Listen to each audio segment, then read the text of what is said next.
बिस्मिल्लाहिर्रहमानिर्रहीम अस्सलामु अलैकुम dear students, welcome to Photon Academy. हम क्लास 9 की फिजिक्स की जो न्यू बुक है उसका चैप्टर नंबर 2 स्टडी कर रहे हैं, काइनेमेटिक्स। प्रीवियस लेक्चर के अंदर हमने डिस्कस किया था area under speed time graph, और हमने ये कंक्लूड किया था कि जो area under speed time graph होता है वो डिस्टेंस कवर्ड बाय बॉडी के इक्वल होता है बाय द ग्राफ। ठीक है, उसके बाद हमारे पास टॉपिक है solving problems for motion under gravity.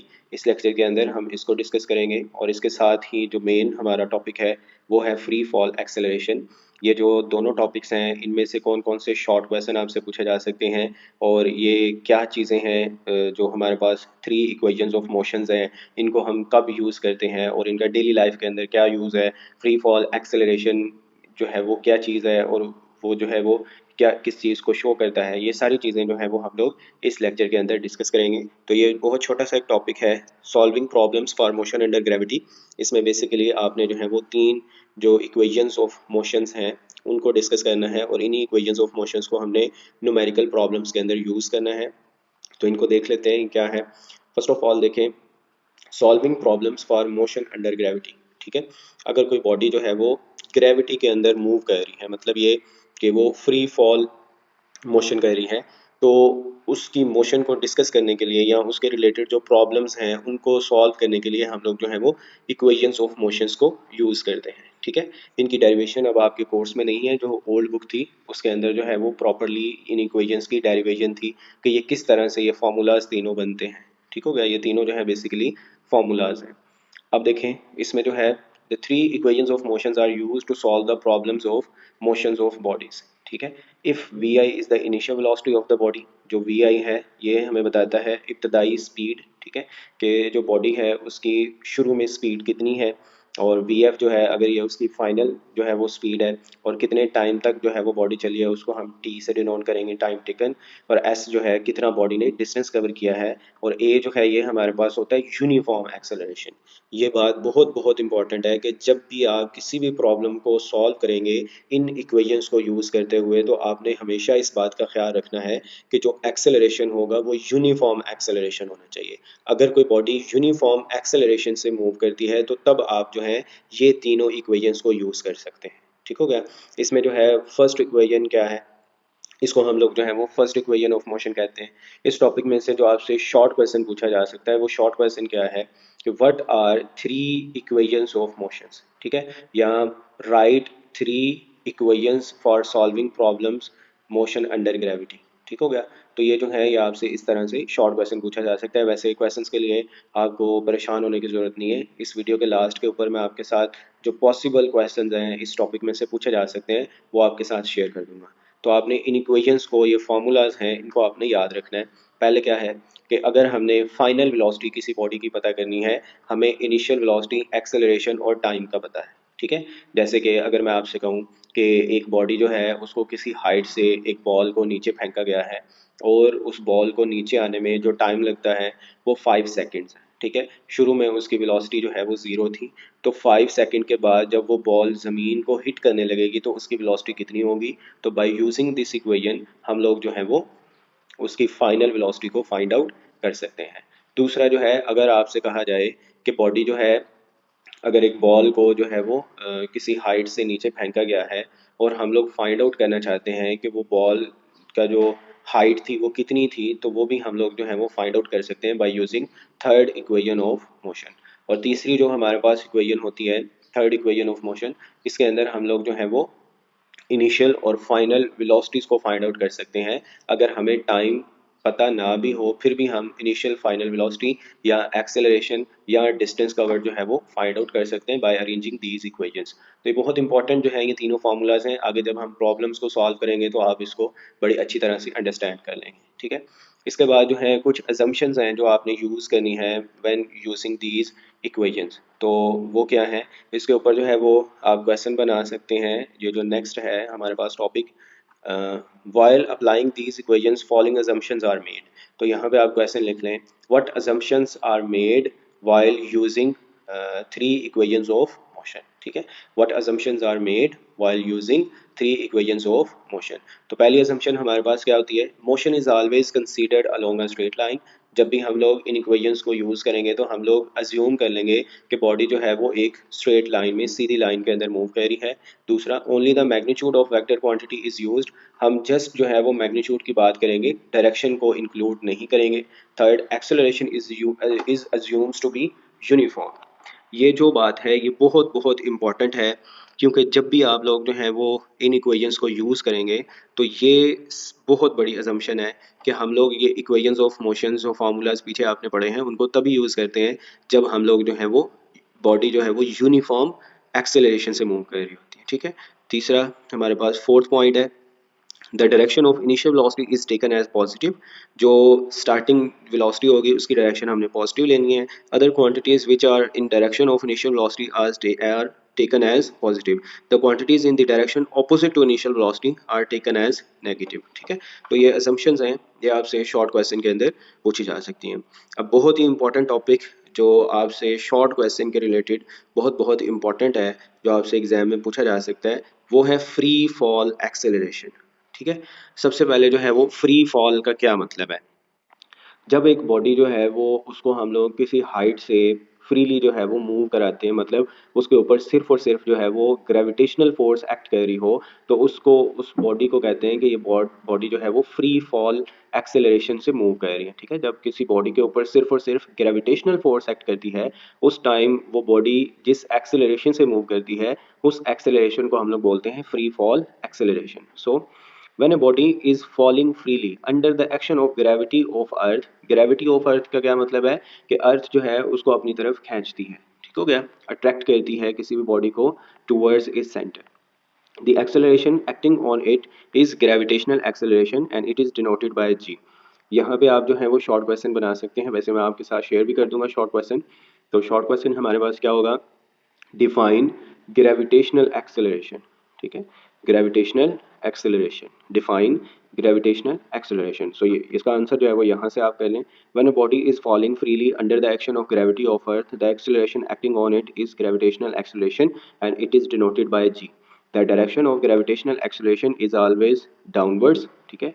जब भी बॉडी जो है वो क्योंकि ज़मीन जो है किसी भी बॉडी को डाउनवर्ड ही अट्रैक्ट करती है, तो हम लोग इसकी जो एक्सेलरेशन की डायरेक्शन होगी उसको भी डाउनवर्ड कंसीडर करेंगे। इट्स वैल्यू इज़ 9.8 मीटर्स पर second square, but for convenience we shall use the value of g as 10 metres पर सेकंड स्क्वायर। इसकी एग्जैक्ट वैल्यू जो है, ट्रू वैल्यू जो है वो 9.8 मीटर्स पर सेकंड स्क्वायर होती है, बट जब हम प्रॉब्लम्स को सॉल्व कर रहे होते हैं तो हम ये डेसिमल पॉइंट से बचने के लिए, कैलकुलेशंस को आसान रखने के लिए हम लोग जो है उस एक्सेलरेशन की वैल्यू जो है वो 10 मीटर्स पर सेकंड स्क्वायर कंसीडर करते हैं। अब आ जाते हैं हम कॉन्सेप्ट की तरफ कि ये जो फ्री फॉल एक्सेलरेशन है इसका क्या मतलब, बहुत बहुत इंपॉर्टेंट है। सबसे पहले जो ग्रीक, जो हमारे पास जो साइंटिस्ट थे, एरिस्टोटल। ठीक है, साइंटिस्ट तो नहीं, हम उसको फिलोसोफर कह सकते हैं। तो एरिस्टोटल के मुताबिक क्या था कि अगर हम दो ऑब्जेक्ट्स जो हैं, एक हैवी ऑब्जेक्ट है और एक जो है वो लाइट ऑब्जेक्ट है, एक ज़्यादा भारी है और एक जो है वो कम वेट वाला अगर ऑब्जेक्ट है, ठीक है, हल्का एक ऑब्जेक्ट है, उनको अगर हम लोग फेंकें तो जो भारी वाला ऑब्जेक्ट होगा वो ज़्यादा जल्दी नीचे गिरेगा। ठीक होगा, और जिसका वेट कम होगा वो आहिस्ता नीचे गिरेगा। हमें भी ऐसा ही लगता है, but it is not true. ठीक है। तो एरिस्टोटल के बाद एक साइंटिस्ट आए, गैलीलियो, और उन्होंने कहा कि why we should check this fact, कि हमें जो है इसको एक्सपेरिमेंटली चेक करना चाहिए कि क्या जो ये बात कही है एरिस्टोटल ने, क्या वाकई ये ठीक है या नहीं ठीक। ठीक है। तो उन्होंने क्या किया, जो टावर ऑफ पीसा था वहाँ से जो है वो डिफरेंट डिफरेंट जो ऑब्जेक्ट्स थे उनको गिराया। ठीक है। और उनकी जो वेलोसिटी थी उसको कैलकुलेट किया, और उन्होंने ये कंक्लूड किया कि आप किसी भारी ऑब्जेक्ट को फेंकें या किसी हल्के ऑब्जेक्ट को फेंकें तो वो जो है वो सेम एक्सेलरेशन के साथ मूव करता है। ठीक है। तो ये बहुत बहुत इम्पॉर्टेंट जो है वो एक कॉन्सेप्ट था जो हम उसको अंडरस्टैंड नहीं कर पा रहे थे पहले। ठीक है। एरिस्टोटल ने जो कहा था उसके बिल्कुल ही ऑपोजिट। ठीक है। हमें भी ऐसा लगता है कि अगर लेट्स सपोज, अब ये देखें, एक हमारे पास एग है और एक जो है वो फैदर है। ठीक है। अगर हम इन दोनों को सेम टाइम के ऊपर नीचे फेंकेंगे तो ये जो है वो सेम एक्सेलरेशन के साथ मूव करेंगे इन वैक्यूम। ठीक है। अगर वहाँ पे कोई एयर नहीं है तो ये दोनों जो है वो साइड बाय साइड मूव करेंगे। ठीक है। तो ये बहुत इंपॉर्टेंट चीज़ है। अब ये क्यों होता है कि एक जो है वो भारी ऑब्जेक्ट है जिसका मास ज़्यादा है और एक जो ऑब्जेक्ट है वो लाइट वेट है, तो दोनों जो है वो सेम स्पीड के साथ क्यों मूव करते हैं, ठीक है। तो इस कॉन्सेप्ट को अंडरस्टैंड करने के लिए आप ये समझ लें कि अगर हमारे पास जो है वो एक भारी एक जो है वो एक कार है और एक साइकिल है और हम दोनों को मूव करना चाहते हैं, तो हम लोग क्या करेंगे? अगर दोनों को सेम स्पीड से मूव कराना चाहते हैं तो आपको पता है कि जो कार है उसको मूव कराने में हमें फोर्स जो है वो ज़्यादा लगानी पड़ेगी। सिमिलरली जो साइकिल है, क्योंकि उसका मास कम है तो उसको जो है वो उसी स्पीड से मूव कराने के लिए हमें फोर्स जो है वो कम लगानी पड़ेगी। तो सिमिलरली जो ग्रेविटेशनल फोर्स होती है, जो हैवी ऑब्जेक्ट्स होते हैं उनके ऊपर ग्रेविटेशनल फोर्स भी ज़्यादा लगती है as compare to light objects, ठीक हो गया। तो यही वजह होती है कि जो हमारे पास जो हैवी ऑब्जेक्ट्स होते हैं और जो लाइटर ऑब्जेक्ट्स होते हैं, जो हैवी ऑब्जेक्ट्स हैं इनको ज़्यादा स्पीड से मूव कराने के लिए इनके ऊपर ग्रेविटेशनल फोर्स भी ज़्यादा लगती है, ठीक है। और एक्सेलरेशन जो होता है वो इंडिपेंडेंट होता है मास के। सो इस चीज़ को भी आप जो है वो इतना ही इसको अंडरस्टैंड करने के लिए समझ लें कि हैवी ऑब्जेक्ट्स के ऊपर जो ग्रेविटेशनल फोर्स होती है वो ज़्यादा लग रही होती है। आगे जो है देखें, since since freely falling bodies move vertically downward in a straight line with uniform acceleration g, so three equations of motions can be applied to the motion of such bodies. While applying the equations of motions, the acceleration a is replaced by g. Thus, equations of motion for freely falling bodies can be written as. तो जो previous हमने equations पढ़ी हैं उनमें जहाँ पे a आ रहा था उसको हमने replace कर देना है g से, जब कोई body जो है वो फ्री फॉल कर रही होगी। फ्रीली फॉलिंग बॉडी जो है उसके एक्सेलरेशन को g से डिनोट करते हैं। और यहाँ पे जो हमारी प्रीवियस जो हमने देखें इक्वेशंस ऑफ मोशंस ये वाली पढ़ी हैं, ठीक है। जहाँ पे a आ रहा है, ठीक है, ये जहाँ पे a है उसको हमने रिप्लेस कर देना है g से, ठीक है। तो यहाँ पे a की जगह क्या आ जाएगा? g। उसके बाद जो है ये कुछ assumptions हैं जिनको आपने जो है वो याद रखना है। It should be remembered that while using these equations the following points should be kept in mind, ठीक है। तो ये भी जो है what are important points to keep in mind while using equations and equations of motions, ठीक है। तो पहला हमारे पास क्या है? If a body is released from some height to fall freely, its initial velocity vi will be taken as 0, ठीक है। जब भी किसी बॉडी को हम लोग जो है किसी हाइट से नीचे गिराएंगे तो उसकी इनिशियल वेलोसिटी को हम लोग जीरो कंसीडर करेंगे। Similarly the gravitational acceleration g will be taken as positive in downward direction, ठीक है। अगर बॉडी नीचे की तरफ जा रही है तो g की डायरेक्शन को पॉजिटिव लेंगे। All other quantities will be taken as positive in downward direction, कोई भी चीज़ नीचे को मूव कर रही है तो उसकी डायरेक्शन को हम लोग पॉजिटिव कंसीडर करेंगे। तो quantities in the direction opposite to acceleration will be taken as negative, ठीक हो गया। तो अगर कोई बॉडी ऊपर को मूव कर रही है तो उस टाइम हम उसके एक्सेलरेशन को नेगेटिव कंसीडर करेंगे। अगर कोई बॉडी नीचे की तरफ मूव कर रही है तो तब जो है वो g की वैल्यू पॉजिटिव होगी। If a body is thrown vertically upward, the value of g will be negative and the final velocity will be 0 at the highest point, ठीक हो गया। अगर किसी बॉडी को हम नीचे से ऊपर फेंकते हैं तो उस टाइम जो है वो डीसेलेरेट कर रही होती है, उसकी जो स्पीड होती है वो आहिस्ता आहिस्ता कम हो रही होती है। और एट हाईएस्ट पॉइंट, जब वो हाईएस्ट पॉइंट के ऊपर पहुंचेगी तो उसकी जो हमारे पास स्पीड होगी फाइनल, उसको हम लोग जो है वो ज़ीरो कंसीडर करेंगे, ठीक है। सो यहाँ पे ये देखें, फॉर योर इन्फॉर्मेशन करिए, acceleration of free fall g is 10 metres पर second square for all objects, ठीक है, रिगार्डलेस ऑफ देयर मास। हमें ऐसा लगता है कि अगर एक हैवी, एक बड़ा स्टोन है और एक छोटा स्टोन है, इनको हम सेम हाइट से अगर फेंकें तो ये जो है ये बड़ा वाला पहले नीचे गिरेगा, पर ऐसा नहीं होता, ठीक है। ये दोनों जो है वो सेम स्पीड से नीचे गिरते हैं और ये मैंने आपको अभी जो है वो बताया है कि ये सेम स्पीड्स के साथ या सेम टाइम के ऊपर इसलिए नीचे आते हैं क्योंकि जो ग्रेविटी है, जो हैवी ऑब्जेक्ट्स हैं उनके ऊपर जो है वो ग्रेविटेशनल फोर्स ज़्यादा लगती है, ठीक है ना। अगर आप चाहते हैं कि ये स्टोन और ये स्टोन दोनों सेम स्पीड के साथ ऐसे ऊपर जाएं तो इनके ऊपर यहाँ पे जो फोर्स लगाएंगे हम लोग, वो फोर्स जो है वो कम होगी और इसके ऊपर हमें, क्योंकि दोनों को सेम स्पीड के साथ मूव कराना है, तो इसके ऊपर फोर्स हमें ज़्यादा लगानी पड़ेगी, ठीक हो गया। तो ग्रेविटी भी जो अर्थ फोर्स लगाती है वो हैवी ऑब्जेक्ट्स के ऊपर फोर्स ज़्यादा लगाती है और जो लाइट ऑब्जेक्ट्स होते हैं उनके ऊपर फोर्स कम लगाती है।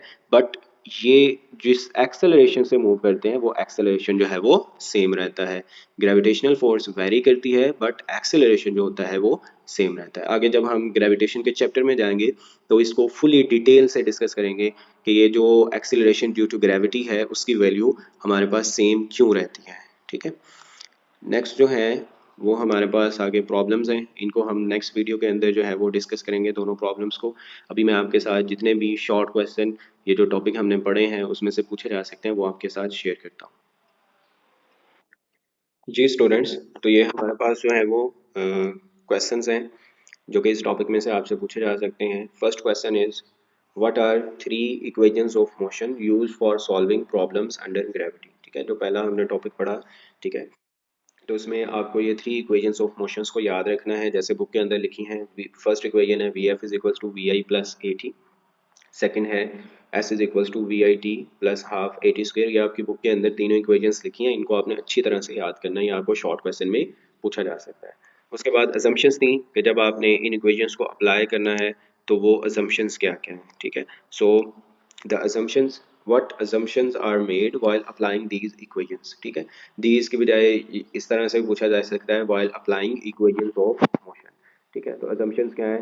motion is always considered along a straight line, only magnitude of vector quantities are used, acceleration is assumed to be uniform, the direction of initial velocity is taken as positive, quantities in same direction are positive and opposite are negative. ठीक है, जो हमारे पास acceleration की direction के अंदर जितनी भी quantities होंगी उन सबको पॉजिटिव आपने रखना है। ठीक है, उसके बाद जो है बहुत इंपॉर्टेंट जो क्वेश्चन है शॉर्ट क्वेश्चन, वो आपसे इसमें से पूछा जा सकता है what what is free fall acceleration. ठीक है, ये फ्री फॉल एक्सेलरेशन, या इसमें से ये भी क्वेश्चन आपसे पूछा जा सकता है डिफाइन ग्रेविटेशनल एक्सेलरेशन। ठीक है, तो दोनों सेम चीज़ें हैं, free fall acceleration and gravitational acceleration दोनों ही सेम चीज़ें हैं। तो आप जो है उसका आंसर ये लिख सकते हैं when a body falls freely under the influence of earth's gravity the acceleration acting on it is called gravitational acceleration denoted by g. Its value is 9.8 meters per second square, but for convenience it is taken as 10 meters per second square। ठीक है, ये तीन questions हैं, इनको आपने अच्छी तरह से करना है। उसके बाद नेक्स्ट है how are equations of motions modified for freely falling bodies. ठीक है, इक्वेशंस ऑफ मोशंस को हम किस तरह मॉडिफाई करते हैं अगर हमने फ्रीली फॉलिंग बॉडी की मोशन की प्रॉब्लम को सॉल्व करना हो। The acceleration a is replace by g, so the equations become v f जो है वो वी आई प्लस जी टी, जहाँ पे ए आ रहा है वहाँ पे क्या हो जाएगा एक्सेलरेशन ड्यू टू ग्रेविटी जो कि है जी। उसके बाद जो सेकंड इक्वेशन है उसमें भी जो है वो ए जो है वो जी से रिप्लेस हो जाएगा, और थर्ड इक्वेशन में भी ए जो है वो जी से रिप्लेस हो जाएगा।